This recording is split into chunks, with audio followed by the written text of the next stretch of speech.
자, 그 다음에, 자, 실생활 애로 해소해가지고, 무순위 청약, 거주지역 요건을 폐지하여 청약 대상자 확대.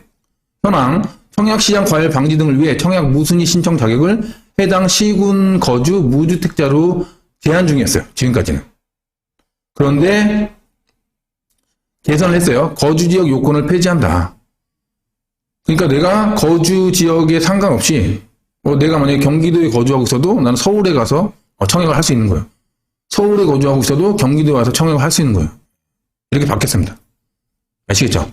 그리고 본 청약 60일 내에 예비 당첨자 명단이 파기됐는데 이거를 180일로 좀 늘려주고 무순위 청약으로 전환 반복되어 불편이 초래했는데 이런 게 초래됐다고 해요. 미계약 발생 시. 그래서 180일로 늘려주고 그 다음에 예비 당첨자 수도 대폭 늘려줬습니다. 이렇게. 이거 무슨 말이야? 자, 지금 미분양이 나면 안 되잖아요. PF 그 대출 그것 때문에 지금 미분양이 나면 건설사가 지금 위험이잖아요. 그렇기 때문에 자, 분양을 좀 받아라. 청약을 좀 해서 분양을 받아라. 그래서 지금 풀어주는 겁니다. 예. 네가 다른 지역에 살아도 네가 만약에 서울에 살아도 대구 와서 청약을 해라. 분양 받아라.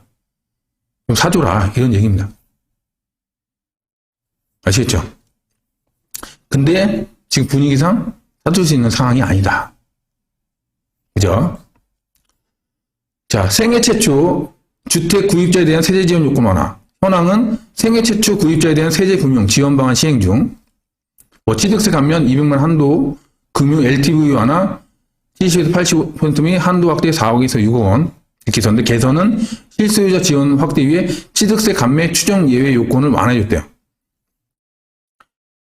그래서 예전에는 이 취득세 감면 200만 원 한도를 받으려면 연소득 7천만 원 이하, 3억 원 이하, 수도권 4억 원 이하인데 이거 폐지됐어요. 그리고 아무것도 없어요. 감면율 50에서 100%인데 그냥 100% 해주겠다. 200만 원 한도였는데 한도도 없어졌어요. 그죠? 추징 사유는 3개월 내 그 입주 시 추징했는데 그것도 없어졌어요. 예. 그러니까 이렇게 실수요자한테 취득세 좀 감면해 줄 테니까 좀 사라. 생애 최초자들은 집을 사라. 이렇게 얘기한 겁니다. 근데 살까요? 그죠? 금리가 지금 가장 큰 문제입니다. 금리. 네. 금리가 모든 걸 지금 결정할 수 있는 그런 핵심 요소예요. 자, 다음 서민 중산층 부담 경감, 무주택 주거 취약계층, 서민 실수요자 LTV 한도를 4억에서 6억으로 상향. 규제 지역 내 서민 실수요자 경우 LTV 규제가 플러스 20%포인트 추가 완화되나 이와 함께 총액 한도도 별도로 설정 4억 원. 근데 이걸 개선했어요.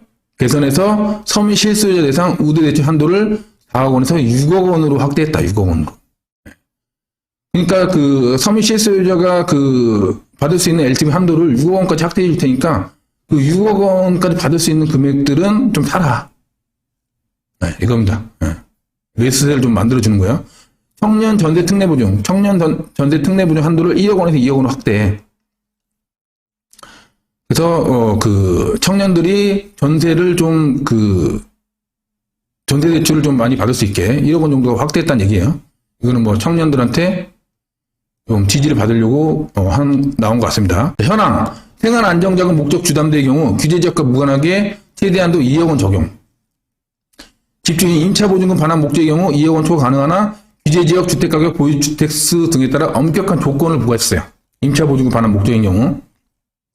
그래서 임차보증금 반환 목적 주택담보대출 규제 현황이 투기가 지역 내 15억 초과 아파트에 대한 한도는 2억 원을 제한했어.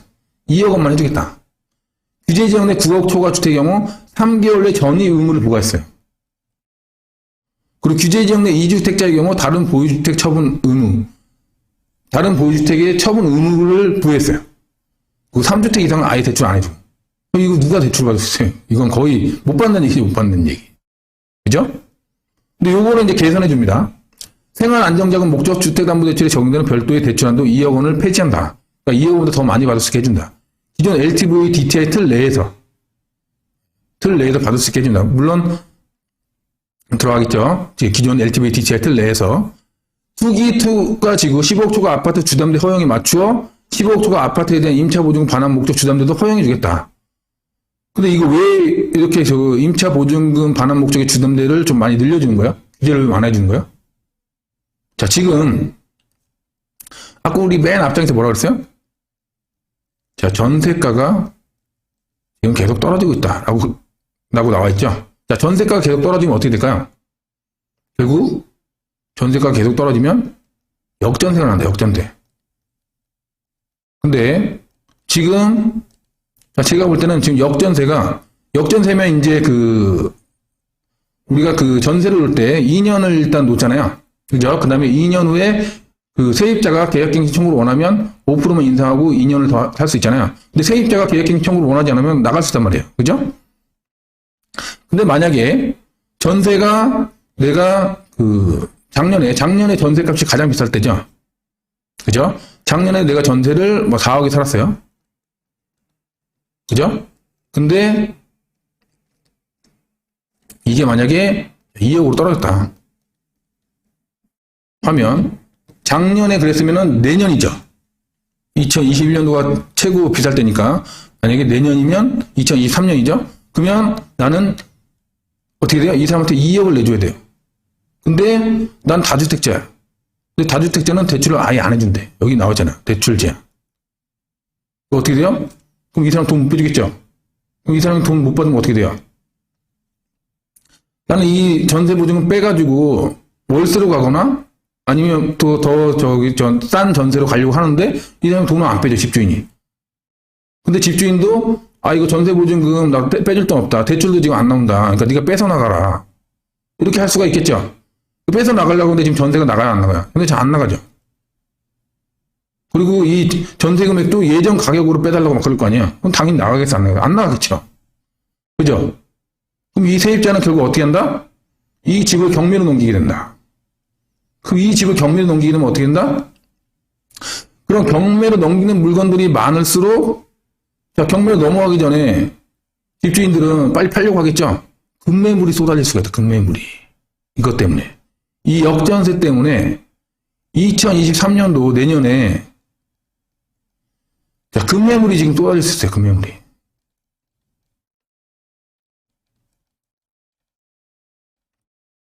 근데 집을 살려는 수요는 지금 매수자는 지금 확 줄은 상황이에요. 어떻게 해요? 자, 이것 때문에 이 두 상황 때문에 내년에 2023년도에 집값이 지금 크게 떨어질 수가 있다. 근데 이런 상황에서 규제 지역을 비규제 지역으로 바꿔주면 어떻게 돼요? 나 양도세 중과 대상 아니네. 그럼 나 집 팔아야지. 집이 더 많이 나온다. 급매물이. 집값은 더 떨어진다. 이렇게 되겠죠. 그럼 어느 지역 집값이 더 많이 떨어질까요? 자, 그동안 많이 오르지 않았던 지역 있죠? 그리고 거기 거의 오름폭이 없었던 지역, 이런 지역들은 잘 안 떨어집니다. 내가 시세 차익 본 게 없는데. 시세 차익을 많이 번 지역들 있죠? 그동안 집값이 많이 올랐던 지역? 그런 지역들이 규제 지역에서 비규제 지역으로 바뀌면 나 이제 양도세 중과 대상 아니기 때문에 매물이 많이 나오고 있죠. 시세 차익 보려고. 그러니까 많이 올랐던 지역들이 급매물이 많이 늘어나면서 집값이 많이 떨어질 수가 있다. 언제? 내년에 2023년도에. 역전세가 나면서. 아시겠죠? 네. 그런 상황이다.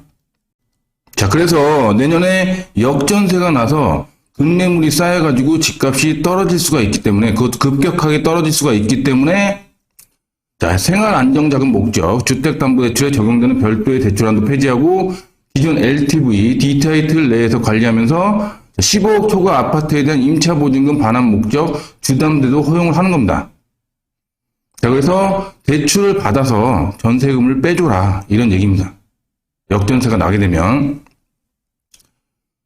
자, 그 다음에 임차보증금 반환 대출보증 한도 1억 원에서 2억 원으로 확대. 현황, 임차보증금 반환 목적 대출에 대해 보증금 반환 보증 HF를 운영하고 있으나 최대 1억 원으로 지원 수준 한정적. 개선 임차보증금 반환 대출 보증 한도를 1억 원에서 2억 원으로 확대해 주겠다. 이렇게 나와 있어요. 자, 그래서 임차보증금을 이제 내년부터 이제 역전세가 날 수 있기 때문에 그 보증금 반환 대출에 대한 보증 한도도 늘려주고, 뭐 크게는 아니지만 1억 원에서 2억 원 늘려주고 그 다음에 임차보증금 반환에 대한 주택담보대출을 좀 많이 해준다. 이전보다. 이전에는 엄청 엄격한 조건들이 이렇게 많이 부과됐는데 이런 조건들 없이 그냥 기존 LTV의 DTI 틀 내에서 해주겠다. 그렇기 때문에 자, 전세 세입자가 나간다고 하면 대출을 받아서라도 내줘라.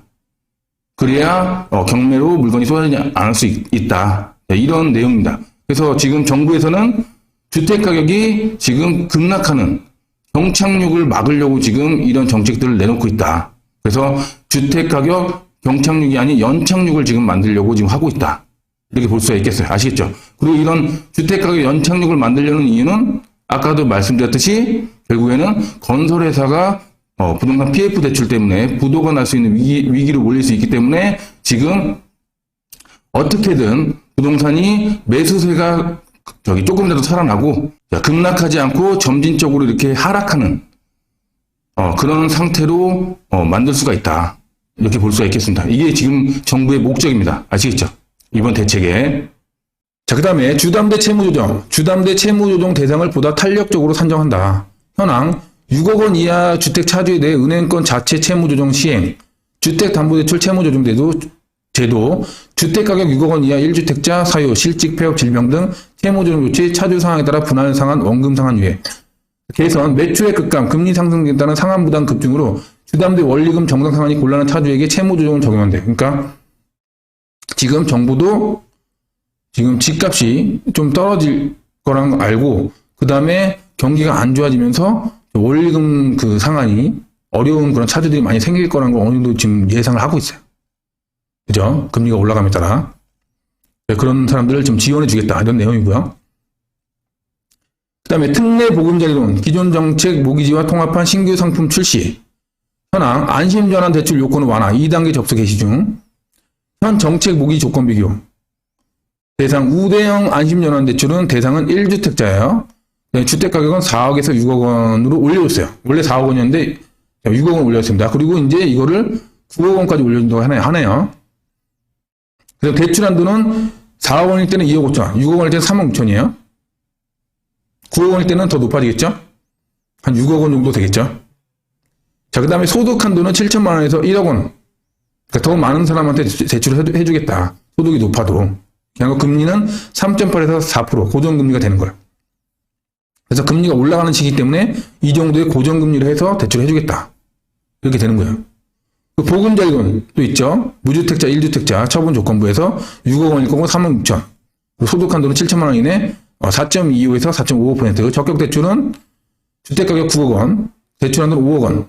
소득 한도 없음. 그 다음에 4.5에서 6.91% 이렇게 대출을 해주겠다. 이게 현황이에요, 현황. 내년에도 시장금리 상승이 대출금리로 계속 반영이 되면서 서민 실수요자 주거 비용 부담이 가중될 우려가 있다. 개선, 내년부터 안심전환 대출과 적격 대출을 기존 보금자리론에 통합하여 특례 보금자리론 운영하겠다. 나와 있어요. 자, 근데 이 안심전환 대출도 이게 고정금리잖아요. 자, 근데 이거를 왜 해줄까요? 자, 여러분 잘 보세요. 자, 문재인 정부 시기에서 자, 규제 지역을 대폭 확대했죠. 그 규제 지역에서는 대출이 안 나왔습니다. 얼마는? 15억 초과는 자, 대출이 아예 금지. 그죠? 그리고 자, 9억에서 15억 사이. 9억에서 15억 사이는 대출 20% 나왔어요. 20%. 그리고 9억 이하는 40%. 물론 실수요자 기준입니다. 실수요자. 자, 이렇게 나왔어요. 이게 이제 투기가율주가 이렇게 나왔고, 그 다음에 조정 대상 지역은 이것보다 조금 더 해줬어요. 그래도 15억 원 초과는 안 나왔고, 9억 원 초과해서 15억 이하는 뭐 30%. 이게 이제 조정 대상 지역인 경우. 그 다음에 9억 원 이하인 경우 50% 이 정도 나왔어요. 자, 그러면, 자, 실수요자 같은 경우, 어디로 많이 몰렸을까요? 자, 9억 원 이하로 많이 몰렸겠죠. 그나마 대출이 많이 나왔으니까, 그죠? 영끌족들이 이 9억 원 이하에 많이 몰렸단 말이에요. 그래서 서울에 영끌족들이 몰린 그런 지역이 노도강, 9억 원 이하가 많이 몰려있는 노원구, 도봉구, 강북구 쪽에 굉장히 많이 몰렸단 말이에요. 그 대출, 주택담보대출 받고 신용대출 받고 막 이래가지고 막 샀어요. 그러면 금리가 올라갈 때는 이 15억 초과 아파트들은 대출을 받을 수가 없었기 때문에 금리가 올라간다고 해서 이게 문제가 생기지 않겠죠. 이건 큰 문제가 없어요. 이 사람들이 집을 막 대출이자가 부담해서 금매로 뭐 내놓을 이유는 없어요. 그죠? 9억에서 15억 사이도 대출이 20%, 30%밖에 안 받았기 때문에, 그죠? 대출 이자가 많이 올라간다고 해도 그렇게 크게 무리는 없어요. 근데 9억 이하 같은 경우는 40%, 50% 받고 막 신용대출까지 받아가지고 이거 막 샀단 말이에요. 영끌족들이. 그러면 대출 이자가 계속 올라갔을 때는 어디가 가장 문제가 생기겠어요? 9억 원 이하 주택들이 많이 문제가 생기겠죠. 그럼 9억 원 이하 주택들이 문제가 생기니까 이 9억 원 이하 주택을 샀던 영끌족들의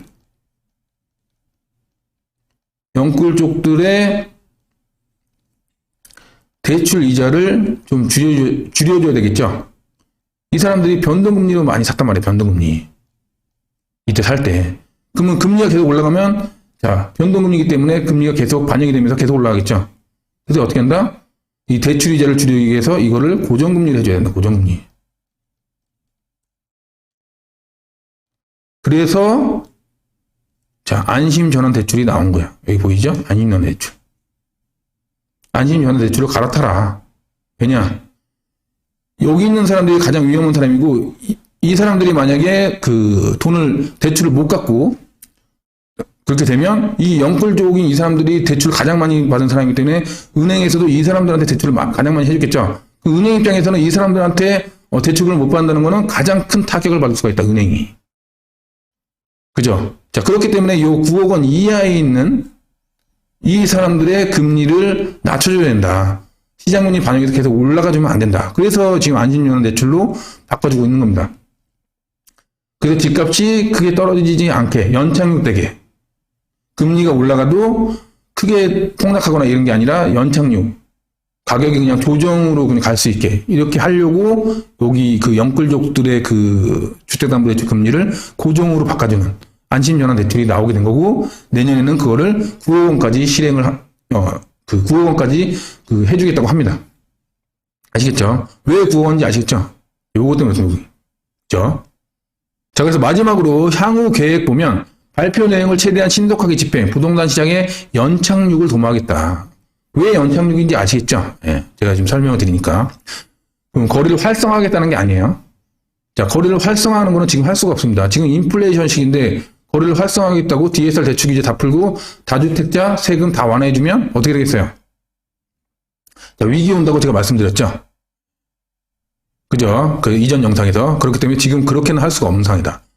근데 또 가격이 폭락하는 것도 막아야 되기 때문에 연착륙을 만들어야 된다. 생각을 가지고 있어요. 그죠? 정부에서. 그래서 이번 대책이 나온 거고 사실 이 연착륙보다는 더 큰 거는 건설회사 부도를 막으려고. 이게 주 목적입니다. 아시겠죠? 주택 공급 기반 위축 방지, 서민 실소유자 보호 등 효과가 신속히 시장에 전파될 수 있도록 주요 과제를 최대한 빠른 속도로 이행하겠다. 등록 임대사업자 개편, 재건축 안전진단 개선 등 예고된 제도 개선 방안은 조속히 구체하여 세부 이행 방안 연내 발표하겠다. 부동산 관계장관 회의를 통해 향후 시장 상황에 적시 대응, 향후 부동산 시장 상황 및 이와 연관된 서민 금융 건설 업황, 자금 시장 흐름 등을 실시간으로 면밀히 모니터링하겠다.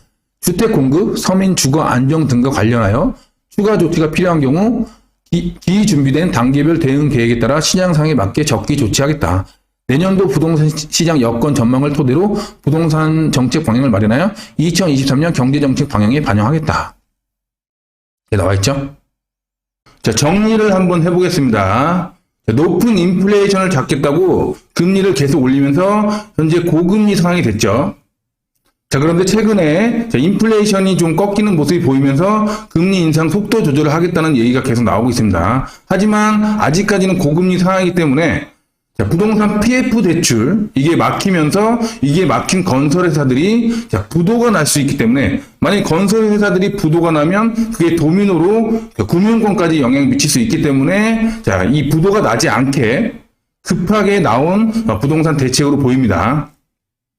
자, 중요한 건 뭐냐면 자, 이제 부동산 경착륙을 이제 막기 위해서 정부의 부동산 정책 방향이 규제가 아닌 완화로 바뀌어 가고 있다는 것입니다.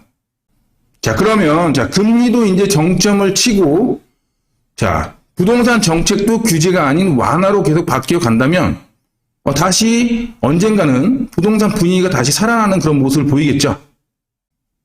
그래서, 부동산 경기 침체를 우리가 만약에 깜깜한 터널로 비유한다면, 이 전까지는 터널의 초입 부분에 있었다면, 지금은 터널의 한 중간 부분에 있어서 터널의 입구 부분과 많이 가까워지고 있는, 그래서 결국에는 터널을 벗어날 수 있는 그런 그 과정 중에 와 있다.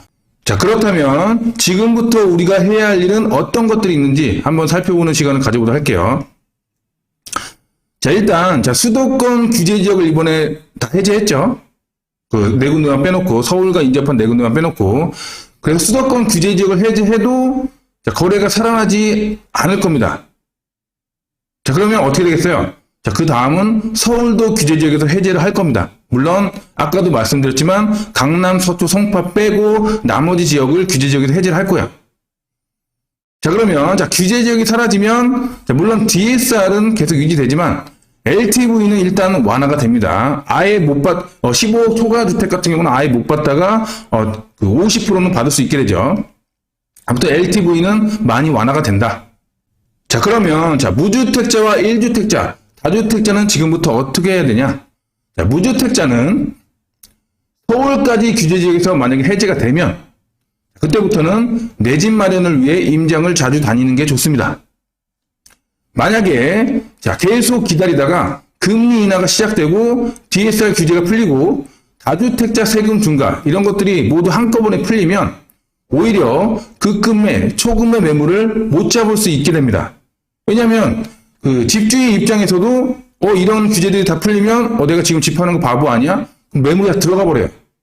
그래서 급매물, 급금매물, 초급매물 지금 막 그런 거 잡을 수 있잖아요. 그런 매물을 못 잡을 수 있습니다. 그렇기 때문에 서울까지 규제지역에서 해제되면 미리 임장을 다니면서 이런 규제들이 나오기 전에 그 전에 내 집 마련을 하는 게 좋다. 이렇게 볼 수가 있겠어요. 그러면 1주택자는 어떻게 되냐? 1주택자는 일단 지금 집을 팔지 마세요. 그리고 기존 대출을 안심전환 대출로 전환하고 고정금리로 이자를 내가면서 계속 버티십시오. 아까도 말씀드렸지만 지금은 터널의 초입 부분이 아니라 터널의 중간 부분 정도에 와 있다. 그렇기 때문에 터널의 입구까지는 예전보다는 이제 얼마 남지 않았다. 그렇기 때문에 금리 인하가 시작되고 마찬가지예요. DSR 규제가 풀리고 다주택자 세금 중과가 나중에 만약에 이런 게 더 완화되면 그때 거래가 갑자기 살아나면서 집값이 다시 올라가는 그런 방향으로 가게 될 텐데 근데 지금 집을 팔면 어떻게 한다? 후회할 수 있습니다. 후회할 수 있어요. 그러면 다주택자는 어떻게 해야 되냐? 이번 정책에서 등록 임대사업자를 정상화한다는 얘기가 나왔어요. 그죠? 다음 달 12월 달에 발표를 한다고 나왔어요. 만약에 등록 임대사업자 정상화를 발표하면 등록 임대사업자는 세금 혜택이 생기잖아요. 그렇기 때문에 세금이 줄어들 수 있기 때문에 임대사업자를 등록하고 계속 버티십시오. 언제까지? 터널의 마지막 부분에 올 때까지. 그래서 다시 밝아질 때까지. 그때까지 버티십시오. 금리 인하가 시작되고 DSR 규제가 풀리고 다주택자 세금 중과 이런 게 한꺼번에 완화되면 그때 거래가 살아나면서 집값이 다시 올라가는 방향으로 갈 텐데 지금 집을 팔면 후회할 수 있다. 그렇기 때문에 계속 버티시는 게 좋다. 이렇게 볼 수가 있겠습니다. 아시겠죠? 결론은 뭐냐면 지금은 집을 팔 때가 아니다. 오히려 지금부터 내년까지는 집을 싸게 살 때다. 이렇게 볼 수가 있어요.